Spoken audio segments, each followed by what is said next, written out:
There's a reason I never tell Star Wars jokes. They just feel so forced.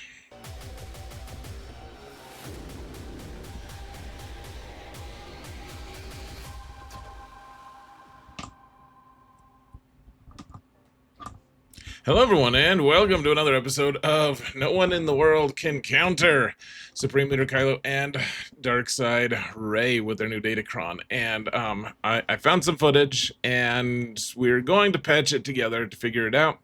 Usually, I make a video about the counters you need for a certain season. This time, I'm totally I'm copping out here, folks. I'm just doing one single counter to rule them all because this is the last video I'll do for about a week or so because I'll be out of town. So enjoy the heck out of this one, guys. Real quick, huge shout out to my patrons. You guys are awesome, and I really, really appreciate every single one of you. Thank you guys so much for your support, guys. I couldn't do this without you. And if you want to support this channel for free, all you gotta do is hit that thumbs up button, like, subscribe, comment. Let's mount yonder algorithm together, folks. And I will be out of town for about 10 days, but I will still be doing roster reviews if you want to get a roster review done by me while I'm on vacation.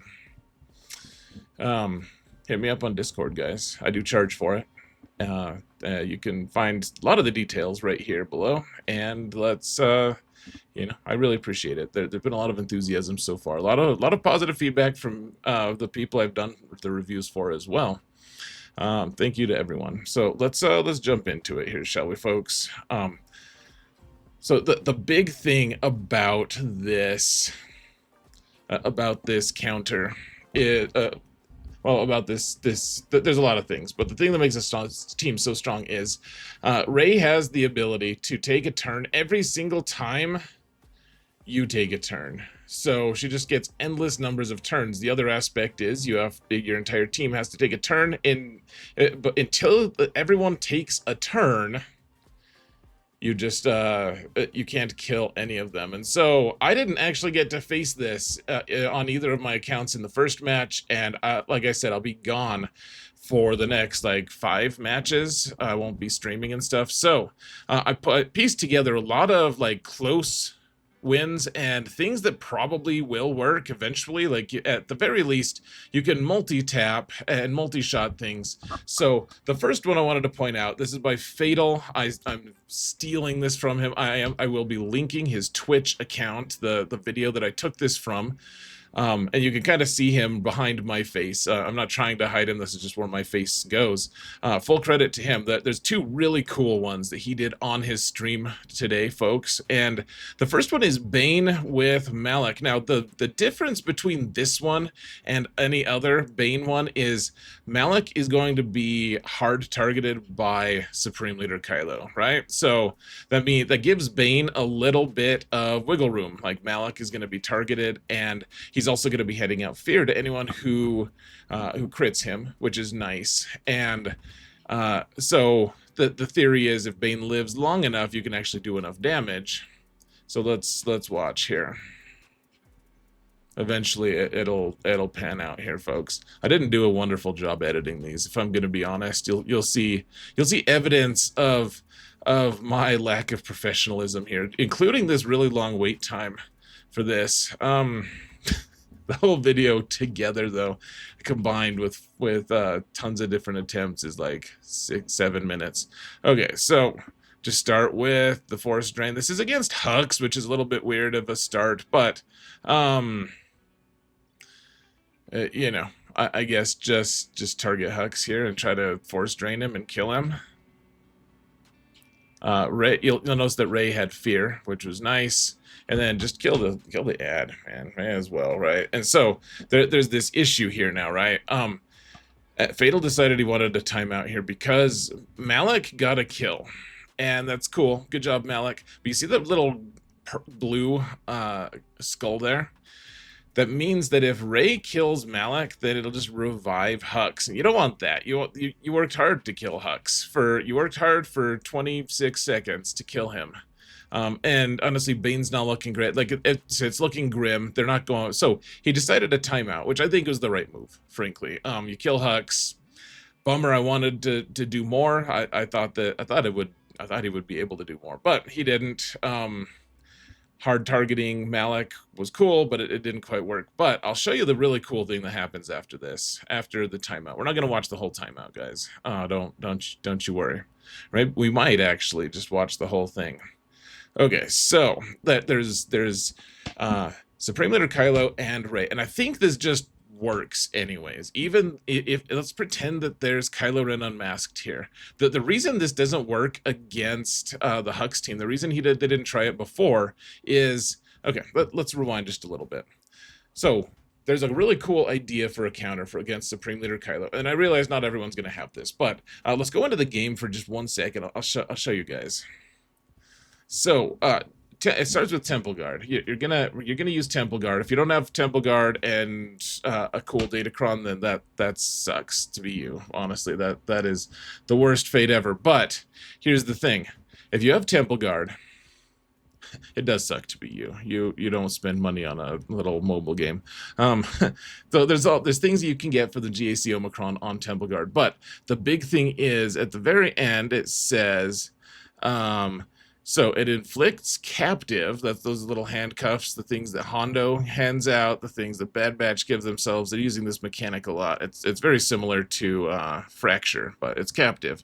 It inflicts captive on the weakest enemy, which can't be copied, dispelled, evaded, prevented, or whatever, until the end of Temple Guard's second turn. So that means that it targets the weakest enemy, and when people put Hux down, Hux is weaker than Pointy Teeth Rey, usually at least. So the other aspect of this that can work is you don't use the bespoke cron on Temple Guard. You use a different one. Here, let's go back, and I think we show it.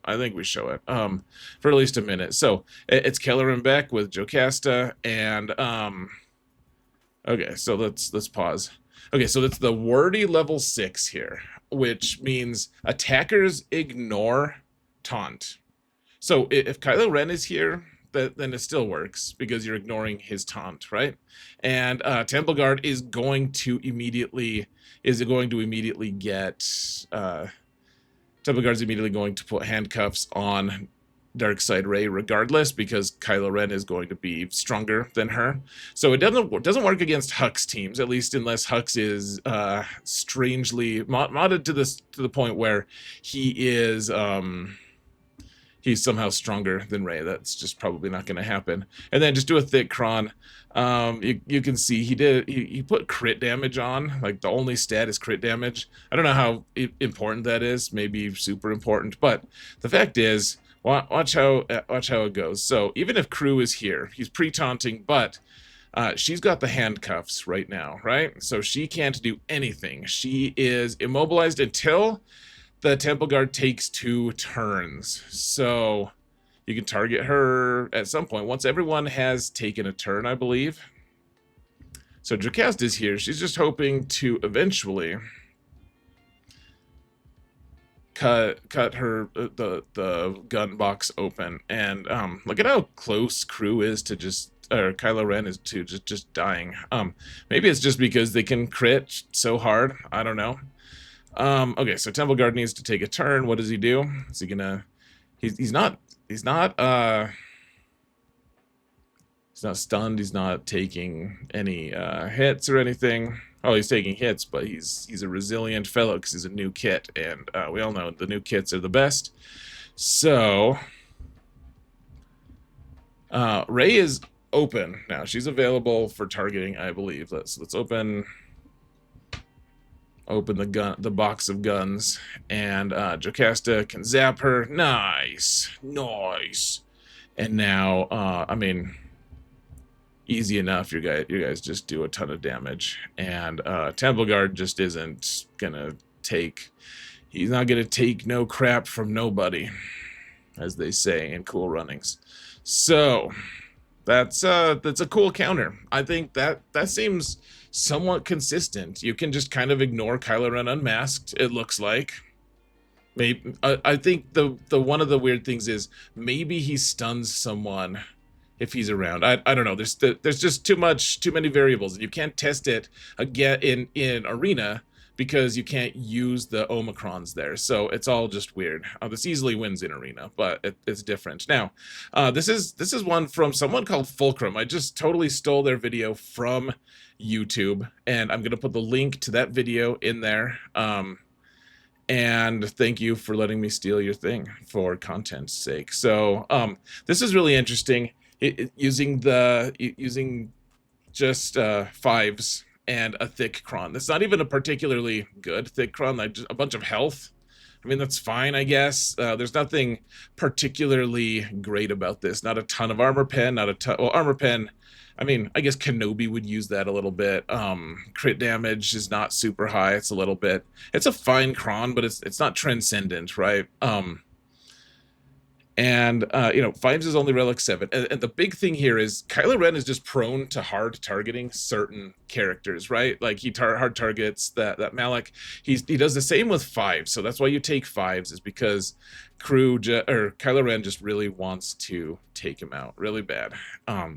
So instead of just immediately handing the second special over to Cat, watch what the Kenobi does. Like, you just target crew with your you know, ramping ability, because eventually you're going to want Cat to have damage immunity, and it's not yet, and you're not going to auto kill anyone anyways, because you need everyone to take a turn. Like, crew can't die. So if Kenobi had targeted Cat to reset her cooldowns, and then she had done her force leap on, you don't want to do it on Kylo Ren, but if she had wanted to, she still couldn't have killed him, because fives has not taken a turn, and therefore no one on that team is available for death yet. So we're just taking our time here. You want to, because there's a pre-taunt here, you really want to make sure that you can ignore taunt when it's time to do force leap. Your target is just to kill Rey. You want to snipe Rey out if you can. All right, so crew is just like, dude, I really want to kill fives. For some reason, I'm like Palpatine in the movies. Okay, so now she is going to hand the turn to Kenobi. All right. Hand the turn, like swap turn meter with Kenobi. Hopefully that gets him into his ult. Once he gets his ult, then you can ignore taunt.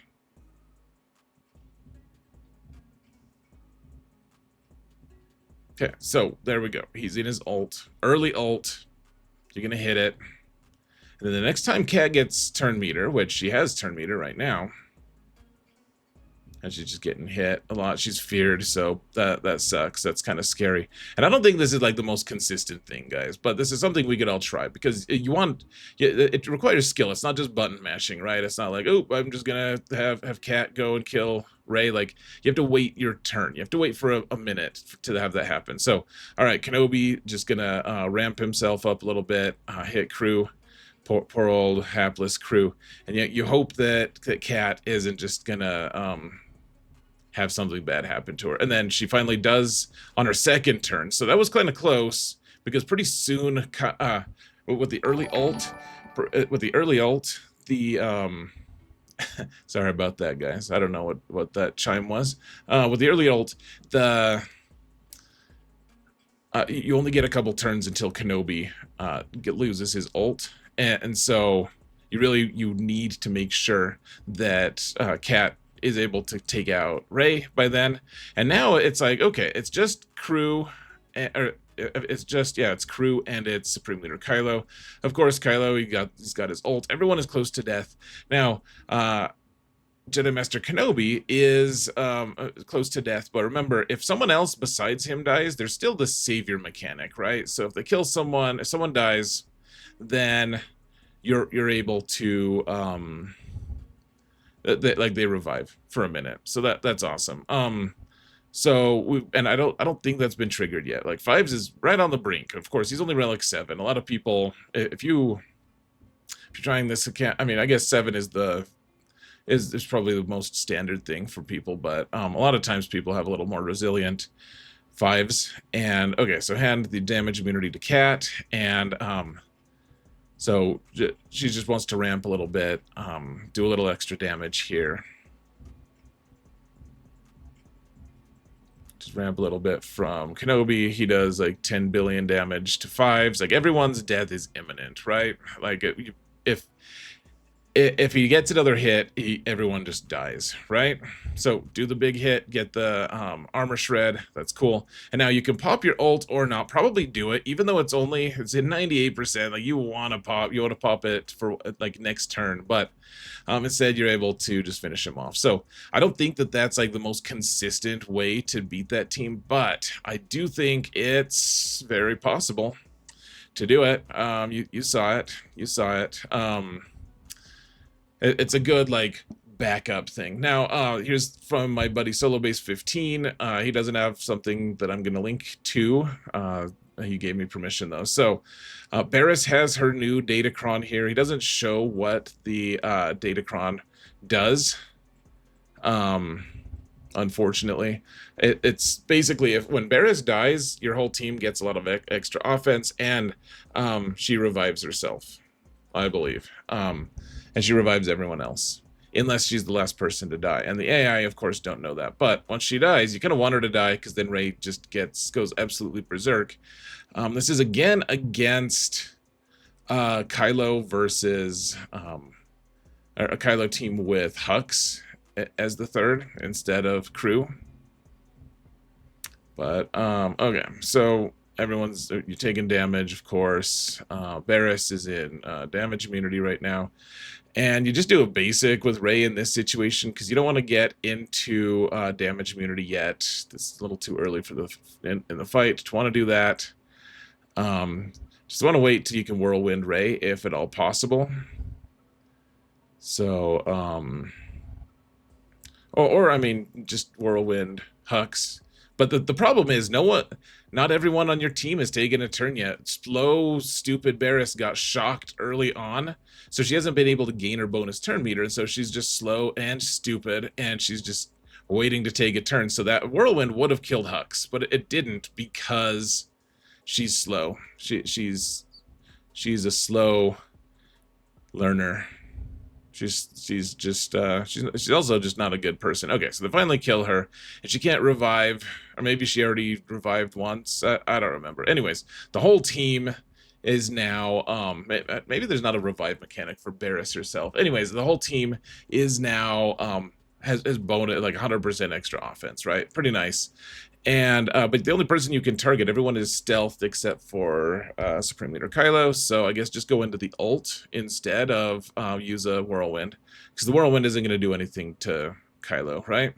Then of course Kylo gets his big ultimate, which is it's a little frustrating. But did it just do damage to Ben? I don't know if he did or not. But okay, so he killed that guy. But now it's just two of them.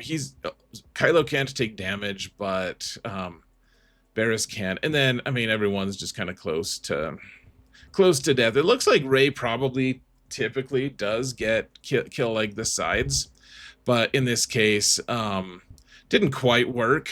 But I mean, then you can clean him up, right? In 3s, he's still a huge pain to clean up, but you can still do it if you have to. If you need to two-shot him, this is a way to do it. One thing that I've heard about, but no one has a recording of it, is if you want to, and I know it's expensive, but this is something I'm going to try, Rey with Ben, and then Ezra. I hear that wins pretty consistently. A few people have tried it, and it worked without... Of course, it's really expensive, but it's something we could try. So, anyways, guys, what's worked for you? Because not a lot has worked for a lot of people, but I think these are all good avenues of approach, right? Things that you could potentially do to make this counter actually palatable. In 5s, I don't think this team is going to be nearly the issue, but in 3s, it looks. I mean, right now, so far, the win rates have been horrific, just absolutely terrible. So let me know what your thoughts are, guys. I hope this works for you. Let me know if you're successful. If you record it, guys, link in the Gambit server, Discord server, and hit me up. So, guys, that's it. Thank you all so much for watching, and remember that in all things, Zereth prevails. Take care, folks.